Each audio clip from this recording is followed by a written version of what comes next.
तर मित्रांनो, आता आपण पाहणार आहोत 30/40 वेस्ट फेसिंग हाऊस प्लॅन. सर्वप्रथम आपण गेट दिलेला आहे. नॉर्थ आणि वेस्ट साईडला आपण गेट दिलेला आहे. गेट मधून आलं की सर्वप्रथम आपण पार्किंग मध्ये येणार आहोत. पार्किंग ही 9.5 बाय 7.25 फुटाची आहे. पार्किंग झाल्यानंतर इथं 3 फुटाचा ओटा दिलेला आहे आणि ओटा झाल्यानंतर आपण साऊथ आणि वेस्ट फेसिंगला आपण स्टेअरकेस दिलेले आहेत मित्रांनो. इथे तर ओट्यावरून आपण हे हॉलचा मेन एंट्रन्स आहे, म्हणजे डोअर आहे हॉलचा.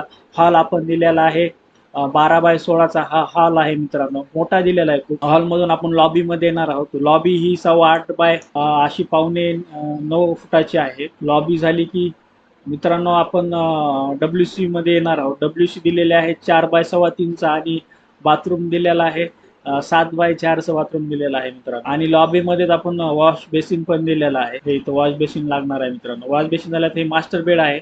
11.25 बाय 11.5चं मास्टर बेड दिलेला आहे. ह्याला इथं अटॅच 4/7चा टॉयलेट दिलेला आहे आणि छोटीशी इथं विंडो दिलेली आहे मित्रांनो ह्या बेडरूमला. ह्या लॉबीमधूनच आपण किचन मध्ये येणार आहोत. 12.15 बाय 10.5चं किचन आहे.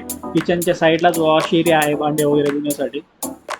आणि नंतर हे बेड 14.25 हा बेडरूम आहे 12/14.15चा. पूर्ण प्लॅन मध्ये सगळ्या रूमांना खूप व्हेंटिलेशन येणार आहे. हा प्लॅन तुम्हाला आवडला असेल तर नक्कीच कमेंट मध्ये सांगा आणि माझ्या चॅनलला सबस्क्राईब करा मित्रांनो. थँक्यू मित्रांनो.